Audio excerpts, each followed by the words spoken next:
Hello everyone, I'm Kris. So I had a little issue. My earphone? What? My earbud. The little thing in my ear busted off. I had to stop the video. Found it. Put it back together. I was at 16-minute mark.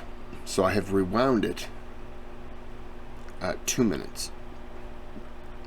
And we are going to continue as though I have not told you that. That's why the screen looks a little bit different. We're going to forget all that. They were just talking about the river had changed. So that's where I made it to. It's going to be real quick. I'll do this when I was at that point. So let's get on with the video.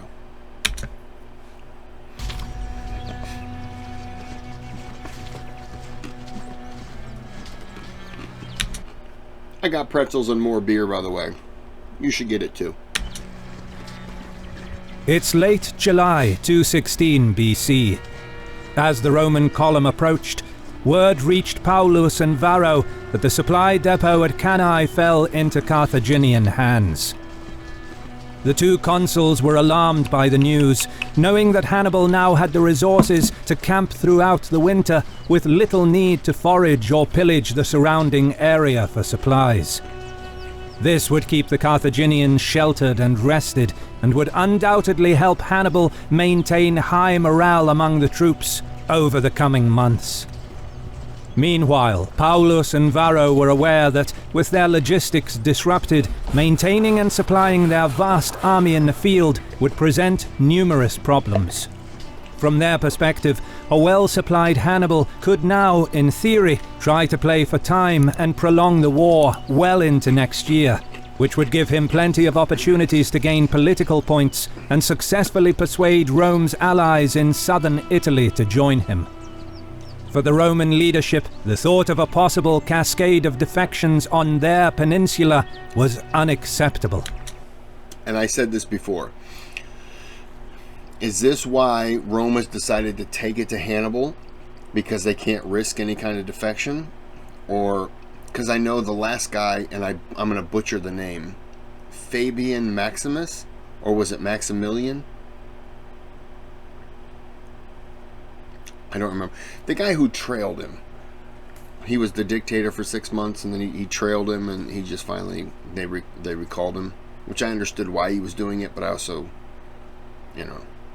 he ain't here anymore. But I'm guessing that that's why they're trying to institute a battle, so to speak.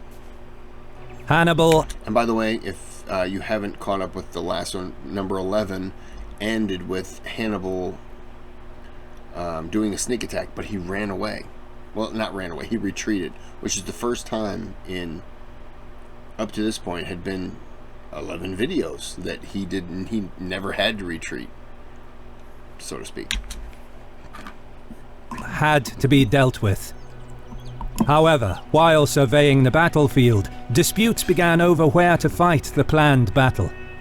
To the south lay Cannae on a line of hills, with undulated land beneath the hillsides, and a very flat plain north of the river Aufidius. In ancient times, the river itself is suspected to have had a different course, which ran further away from the hills, and the area surrounding it was mostly treeless, cultivated, open country, much like today. Paulus wasn't pleased This is where I made it to. with the ground, arguing that the flat terrain favored Hannibal's more numerous and better cavalry, expressing his preference to move the camp into the hills to the west, where the more broken ground would be more suited to infantry and would restrict cavalry maneuvers. Varro disagreed, correctly pointing out that the legions performed best on fairly open ground, expressing his willingness to give battle even in the open country north of the river, despite Hannibal's superiority in cavalry, but arguing that deploying the army in the undulated terrain south of Aufidius would also suit the Roman infantry, whilst the river and the hills would restrict any extensive Carthaginian cavalry maneuvers on the flanks. Both consuls were clearly concerned about the mobility of Hannibal's cavalry. Varro was certainly more eager to fight, and contemporary sources put this down to inexperience, whilst describing Paulus as the more level-headed of the two.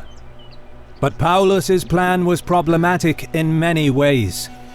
The Roman host was very large, and was composed of a mix between newly trained troops and more experienced legionaries, which made movements, maneuvers, and deployments of the army a slow process, which would have been even slower in the broken ground that Paulus suggested.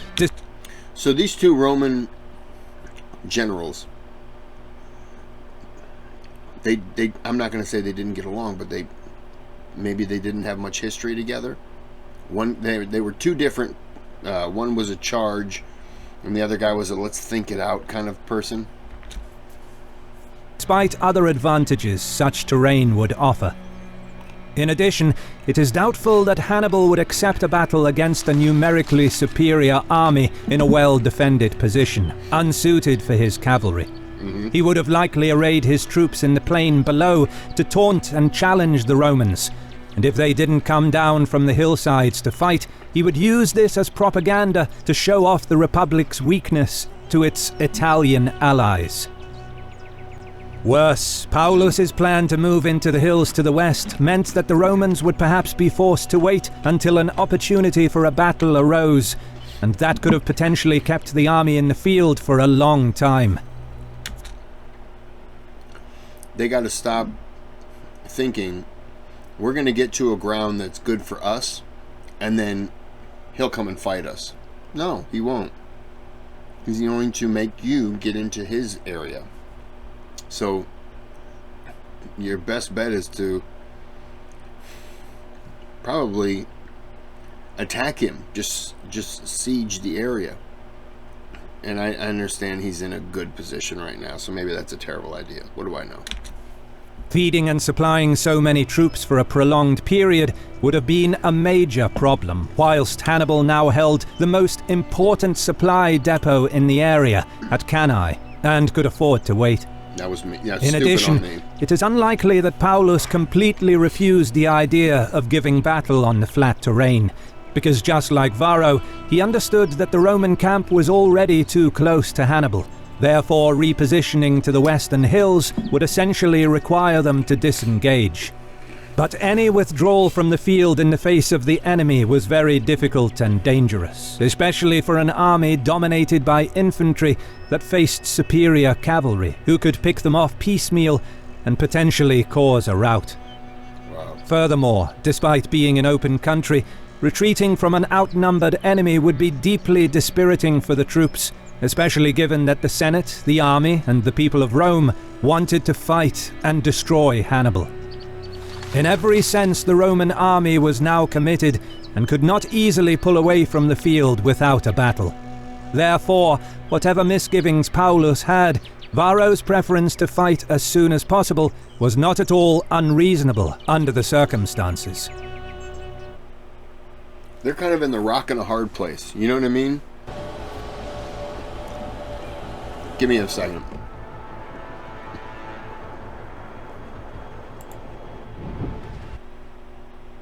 They're in the rock and a hard place where if they follow Paulus, he wants to he reminds me of the last guy. Drag it out. We're going to fight him though where we want to fight. Well, that's not what Hannibal's going to do. And he's like, let's just attack and just, we have overwhelming odds. Let's just do it. Right now, having two mouths is just not going to be good. You need all this consolidated under one person. I can see that. Maybe I'm wrong. The two consuls came from very different backgrounds. Yeah. Paulus was the grandfather of Scipio Aemilianus, who was the principal financier of the famous Greek historian Polybius, the main contemporary source for the Second Punic War. Scipio. Being paid by Paulus's immensely influential and wealthy family, it is easy to see why Polybius portrayed the consul in such a positive light. claiming that it was he who solely raised the morale of the army and made major efforts to organize the newly formed legions, whilst mentioning Varro only in passing as his colleague, not including him in his writings at all during the campaign until Hannibal was cited. And even then, Varro is portrayed as somewhat of an inexperienced hothead, in contrast to the supposedly more sensible Paulus. This can make it difficult to separate propaganda from the truth. However, it is true that Paulus had more military experience, having previously served as consul in 219 BC and was campaigning in Illyria. But after being involved in a scandal with the distribution of war plunder, he was keen to avoid further stains on his reputation during his second consulship in 216 BC, which may have been part of the reason for his cautiousness prior to the battle. Okay. In military terms, the Illyrian War was a combined operation between the navy and the army, but there were no pitched battles. So despite the demands this campaign must have had on Paulus as a general, the conflict in Illyria did not require the skills needed for controlling a massive field army. And since his reputation was embellished in contemporary sources, we have no reliable way of knowing how good of a commander he was.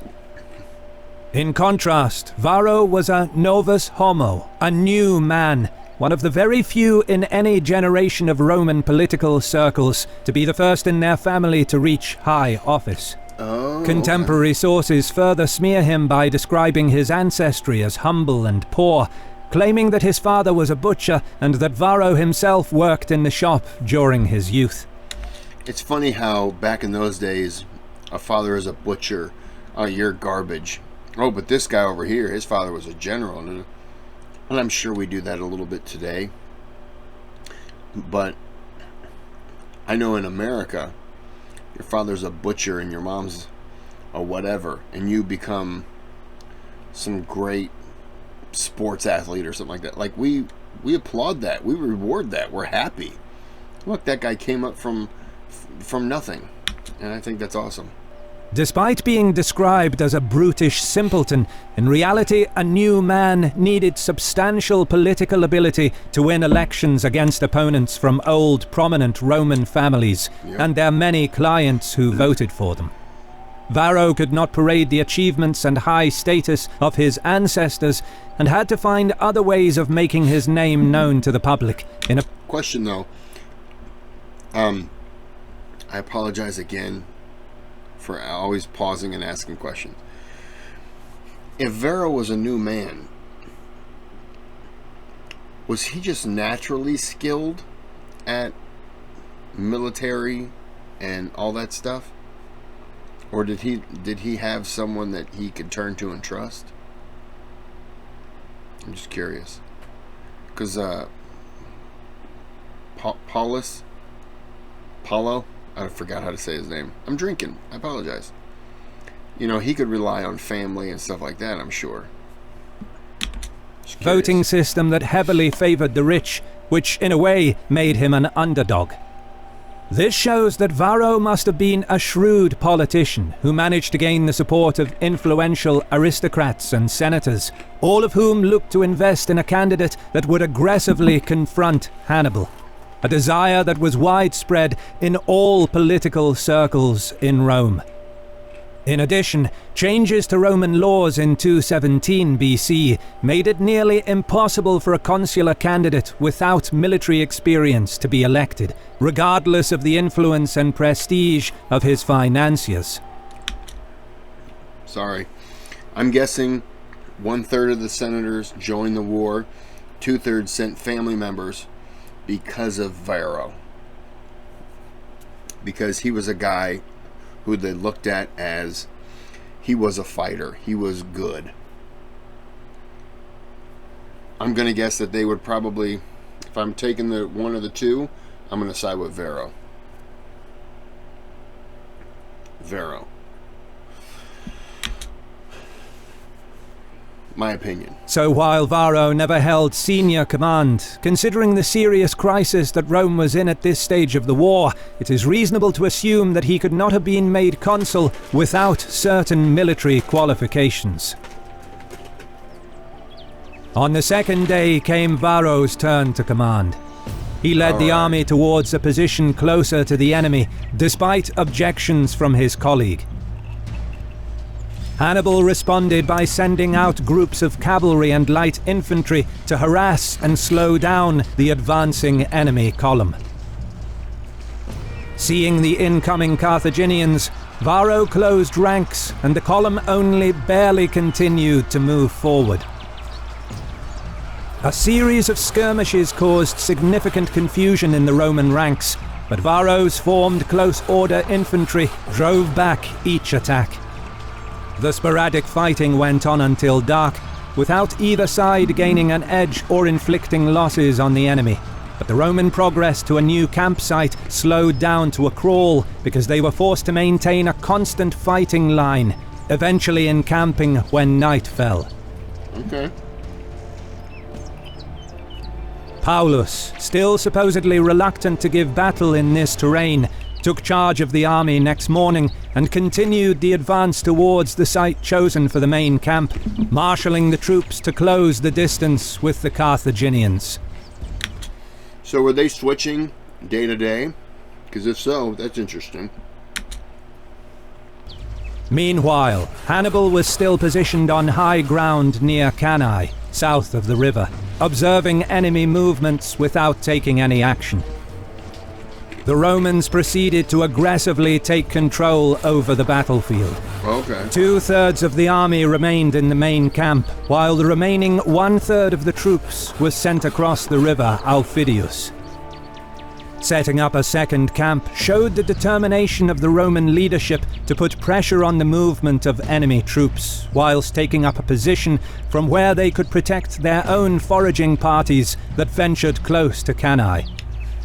More importantly, this aggressive stance served to build up the confidence of the troops. Hannibal countered by advancing down from the high ground towards a new camp location, most likely the flat plateau atop a ridge west of the main Roman camp, leaving a garrison to guard the fortified depot at Cannae. The size of the Roman host was clearly on his mind as he continuously spoke to the men, encouraging them that this is why they came to Italy.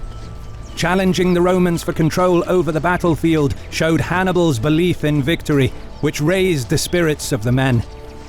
The new camp was in a fairly good defensive position, overlooking the plain below, with the river nearby offering the crucial water supply. On the last day of July, the Carthaginian general ordered the troops to prepare for battle. The camp was abuzz for much of the late afternoon, as the men sharpened their blades, cleaned their weapons, armor and clothing, wanting to look their best and most intimidating once the battle commenced. Early on August the 1st, the Carthaginian army marched out of their camp. On the Roman side, Paulus was once again in command. He posted covering forces in front of the palisades of each camp, but the legions stayed close to the ramparts and little was done to provoke a battle. Sorry, I punched the microphone trying to pause. I forgot how to say his goddamn name. Paulus. I am not. Wow, you know what? I'm falling in line with the previous people. I would not attack. Because if Hannibal wants to fight, I'm not going to fight. I want to attack Hannibal when he doesn't want to fight. And another question. Why don't these guys attack Cannae and take the fort back, or take the town back, or the whatever, the depot, and cut off any kind of supplies that he would be getting from here? I'm asking a lot of questions and the video is still to play, so I apologize.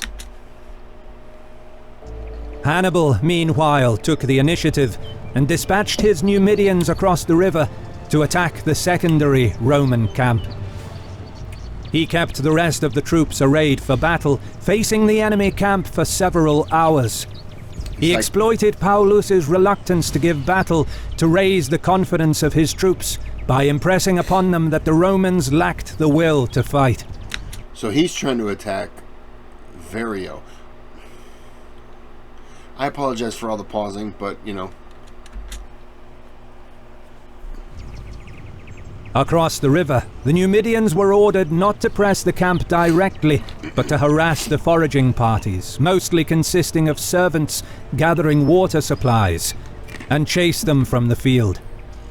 For Hannibal, this was another way to humiliate the Romans and show to his troops the inability of the enemy to counter the Numidian raid and protect their foragers.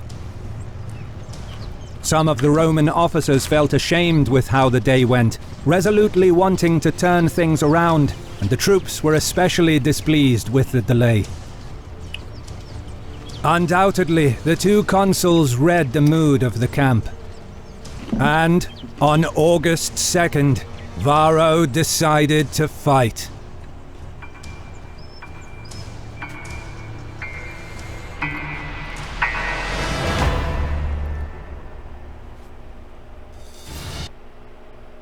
Is it the third one already? Ready to start eating healthier? Meet Kachava. Okay. Kachava is the Nice world's to meet you, healthiest Kachava. all-in-one meal shake. Oh my A god, tell me complete more. meal in seconds. What? Oh, too bad.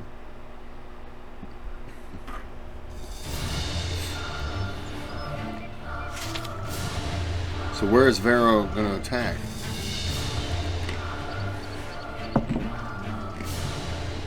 On a sweltering August 2nd, the battle standard in front of Varro's tent signaled to the troops to array for battle.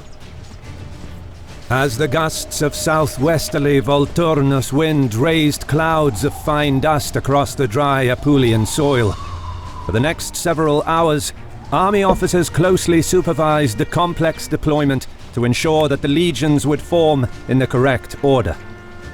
Varro and the rest of the Roman leadership decided to show the enemy their willingness to fight. However, they had no way of knowing if the Carthaginians would accept a battle in this new location. But then, Hannibal led his troops through the gates. Oh, damn it. Okay. I got a giant pretzel here with some stuff on it, and I'm going to hold it until the next episode. Oh, the next one's almost 20 minutes. Oh, 21 minutes. Oh. We're just going to end it here because I got a pretzel here. So have a good day, have a good night.